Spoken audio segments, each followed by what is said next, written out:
আপনি খেয়াল করেছেন কিনা জানি না মাননীয় স্পিকার, আমাদের মাননীয় চিফ হুইপ আজকে একটা লাল কার্ড সাথে করে এনেছেন। সরকারের অনেক কার্ডের মধ্যে কৃষি কার্ড, অনেক কার্ড, এর মধ্যে মনে হয় এই লাল কার্ডটাই সেরা।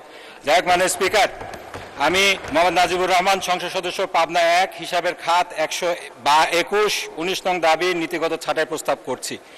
এই খাতে বরাদ্দ অপ্রতুল মাননীয় স্পিকার। রেভিনিউ আসে 22,000 কোটি টাকা, সেই তুলনায় বরাদ্দ 22 ভাগের 2 ভাগ মাত্র। এত অপ্রতুল যে প্রধানমন্ত্রী পর্যন্ত 600 কোটি টাকা বৃদ্ধি করার জন্য বলেছেন, তারপরেও কেন এই ছাঁটাই প্রস্তাব? মাননীয় স্পিকার, একটা প্রবাদ আছে, সেইং আছে ইংলিশে, if you fail to plan then you plan to fail. এখানে পরিকল্পনা সুস্পষ্ট অভাব রয়েছে মাননীয় স্পিকার। আমি দেখাচ্ছি 25 লাখের বেশি মামলা পেন্ডিং, সেখানে অনেক বিচারক নিয়োগ দিতে হবে। জুলাই সনদ আপনারা অক্ষরে অক্ষরে বাস্তবায়নের কথা বলছেন, সেটা করতে গেলে বিভাগীয় শহরগুলোতে নতুন হাইকোর্ট স্থাপন করতে হবে। পরিকল্পনা বা বরাদ্দ কোথায়? আদালতের কাঠামোগত সমস্যা রয়েছে, লজিস্টিকের অভাব রয়েছে, সমস্যা সমাধানের পরিকল্পনা কোথায়? দরিদ্র বিচার প্রার্থীদের ন্যায় বিচার নিশ্চিত করার জন্য লিগ্যাল এইডের কোনো বাস্তবসম্মত পরিকল্পনা দেখা যাচ্ছে না। মাননীয় সদস্য, প্রস্তাবটা আগে দেন, তারপর স্টেটমেন্টে যান, সময় চলে গেল।